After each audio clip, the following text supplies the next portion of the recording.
ibig sabihin kasi ng uto. Pero kapag lumaki na siya, nag-adult na siya, mawawala na yung trap siya. I-rescue kasi mabilis sila. Ilaga. Diyan sa San Antonio, magulang sa rescue. Bawal. So parang pinatay mo din yung aso. Tama sila ano mo.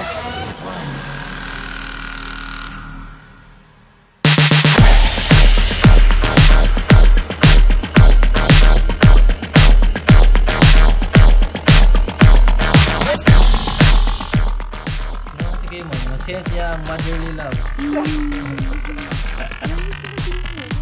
Proud na lang, nagbumo na siya. Muna ingon ako ng bulma. Recognize lang ta nila tungod sa ano nga bitin. Isod kini document ng ang bitin. Ano ba labo nagdako ad isod kini document mo moy labo na kana dili mo ma-handle. Nganong dikit-dikit sila. Kaya ang pag ano pa katong unahan nga dapat dili gid kayo. Dili mo ligid kani siya. Pag fresh mahuyog man tong ano yang drayo. Ano siya, mulago man siya. Gamay pa tayo.